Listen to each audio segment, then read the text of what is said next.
Yan, tayo po dito po sa area 3. Tayo po magkasabog po ng abono po. Bali, pangatlong sabog na po ari. Yan o.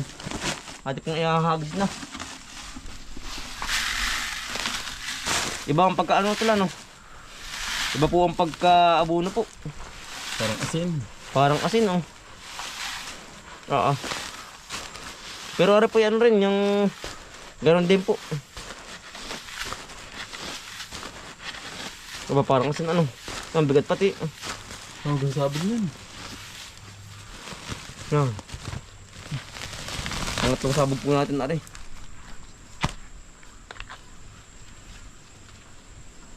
Ya, oh, bigot pala ito. Ang ganda na ng palit natin ng mga kambal yan. Oh.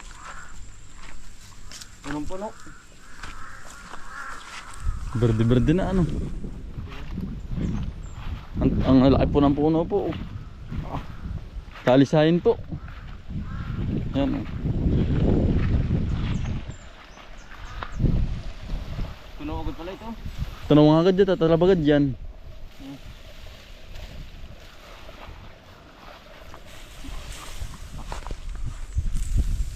But may tubig ano? Oh, talabagad to.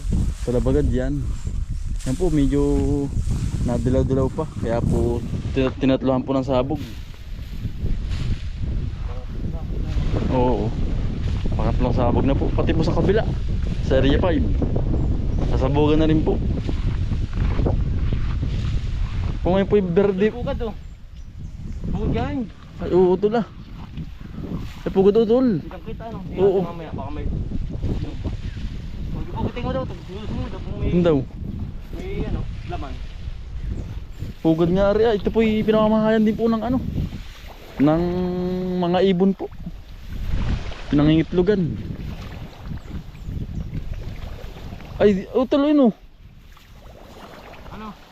Ay. Itlog yan tikling utol oh. Ilan? Ano? 1, 2, 3, 4, 5, 6, 7, 8, 8. Yan po mga kambal oh. Malaki pong pagkaitlog yan oh. Nakita po ba ninyo? Ay pansin na pansin po sa daan oh. Marami pa dyan, mamaya tamo ka. Ay. Gawa ng ano ay, gawa ng makapal po ang pagkapalay. Kaya po ganyan tinitirahan po ang ano, tinitirahan po ng tikling. Yan oh. Bita ay kakatuwa ano to, tinitirahan ng ano ng ibon po itong ating palayan po. Ay hindi naman po natin kinukuha yung ganun. Yung po itulong na rin po sa ano, sa ating palayan po. Nangangain po ba ng mga ano, ng mga insekto po. Oo, tulong na rin po. Kaya po hindi natin po kinukuha yung mga ganyang ano po, itlog. At para dumami pa rin po ba. Yan. Nakakatuwa pinamamahayan. Ay po hindi ito. Hindi din po mawawalan yung kabila po. Yung susud na palayan pong yun. No? Sa kabilang yun. Nakakatuwa eh. Oo, bulaklak. Yan po, panay bakante na rin po dito sa kabila oh. Yan. Hindi na rin po ginawa oh. Gawa ng sa mura nga po ng palay. Nakakapanginayang ito. Ito po magandang tamnan din po ng ano, kabang kamuti. Tsaka pepino. Nabakante na. Yan, nilulusong po ni utol na oh. Gawa na hindi na po abot yung ano, yung abono po paghahagis. Iba yung pagkakaabono po ay. Hindi po babilog. Itsurang asin. Yan po itatalab na. Pag po ganyang ano po, ganyang abono. Parang asin ay. Naninilaw pa nga. Pero pagkahagis po niyan, mga ilang araw, yun po ay magiging berde na po huli. Mas maganda po yung berde ay. Maaying-aying na berde po ba? Para maganda po ang pagkakabunga niya. Oho. Yan po itatanggalin din po natin ng ano, ng kabog po. Pag po lumalabas na huli po yung mga kabog, yung mga damo po ba, atin natanggalin na rin din po. Ay, itong isa oh. Sisimula pala ang pong tatanim oh. Ay ano, ang laki na po nung kahangga ng palay. Ang nalago na po oh. Ngayon pala magsisimula oh. Ang malaki pala ang tubig din oh. Ay siwalan lang walang tubig oh. Kami po masusulsog din pa ulit itong isa. Yung isa pa mayroon din po oh. Meron naman po yung isa. Malakas-lakas buo oh.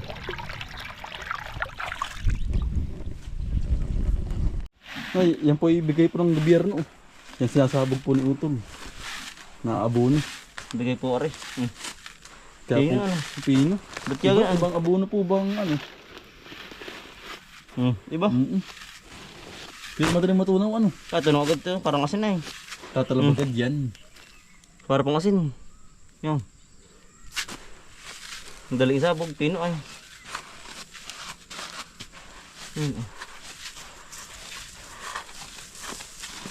Yan. Bali dalawang sako lang po magkakabog po doon. Ang isasabog po. Sasabog Di yan ano tol? Kami to, meron pa dyan mapapakita itlog.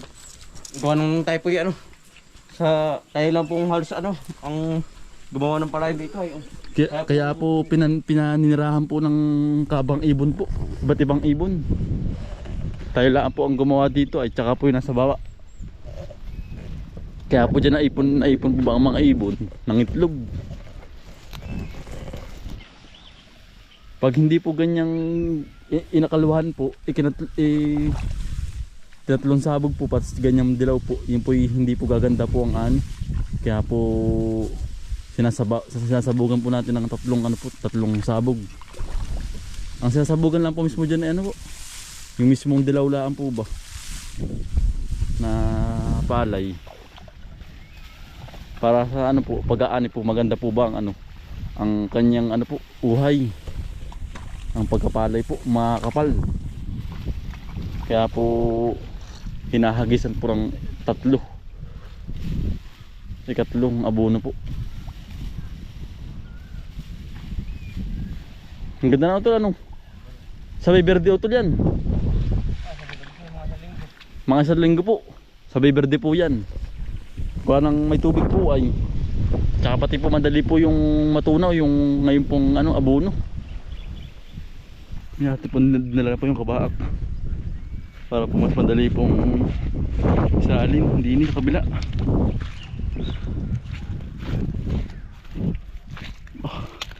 Medgat pala ari. Diba yung abo ng bilog ay pinsinsin.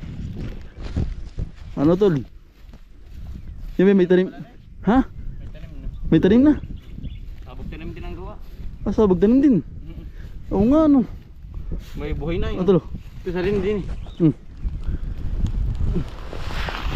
Dali. Sabog tanim. Sabog tanim pala ano po. Buhay na ano? Oo. Ginahin sa kabila. Ay dyan pala nalusong si ano, Chuchay. Huwag pa maputik. Chuchay. Dyan pala Ginagaya. putik mo. Tatak mo, tutak-tak. Taktak ano.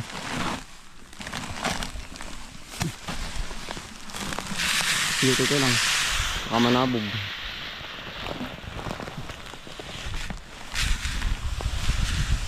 Bakit ya? Ayos na. Buhon ay. Diba? Yan po. Pino. Baka napisa ano. Yan, nakabagat tuloy po si Utol din niya. Ng itlog po. Anong pugad? Ah. Wala na Utol ah. Baka Utol kinain na ng uwak. Kita po ay oh. Hawan po ay ano. Wala po. O kaya Utol ay napisahan na. Yan po. Hindi kinain ng... O kinain ng mga ngain. Kitang-kita eh. Oo. Gawa nang doon pa isa ay ano. Nakatilakbong po ba ito? Yung ganito pong palay. Hindi mo pansin ng mga ngain. Ito ayan pansin po ay. Wala na ano.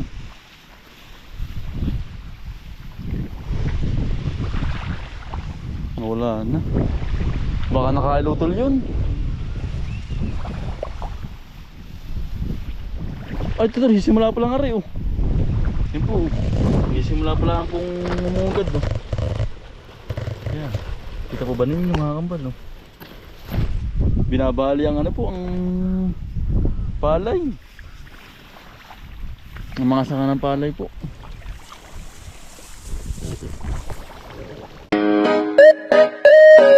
Yeah. Ito na si Bomboy, a Bombay. Ito na si Bomboy at Bombay Kambal na laging magkasama sa bukid at sa ilog. Kami laging magkasama pag nagtanim, todo kayot, pawis walang patid. Pag nangisda sa ilog, huli naming solid. Sa umaga palang sikat na ang araw, bitbit ang pananim, halaman ni tinatanim, pangarap ang kasama, bawat butil ng binhi. Pag-asa ng pamilya, diling ka ng sipag, arugain ng tiyaga, parang pag-ibig kay nanay at kay tatay na dakila. Habang si Bombay, hawak ang kalaykay, si Bomboy naman, lupay inaayos ng sabay. Bomboy at Bombay, kambal na malupit, sa bukid at ilog, panalo kahit gipit. Tanim may tumutubo, isda'y kumakapit. Pag-ibig sa pamilya, di kailanman mapapalit. Pagdating ng hapon, sa ilog naman takbo, lambat ay ihahagis, target ay malakit malabo. Agos ng tubig parang buhay na dumadaloy, hawak ang pangarap, walang takot. Si Bomboy, tilapia at hito, kumakawala sa kawit, pero tiyagay sandata, di basta susuko saglit. Kasama si Bombay, sabay sa paghatak, dalawang magkambal, walang iwanan sa lakad. Para kina nanay at tatay ang lahat, pati sa kapatid na laging nasa tapat. Bawat ani at huli, handog naming dalisay, pagmamahal sa pamilya, yan ang tunay na tagumpay.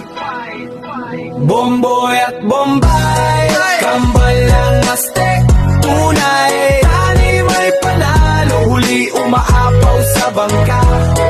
Pagmamahal sa pamilya, yan ang pinakamalaga.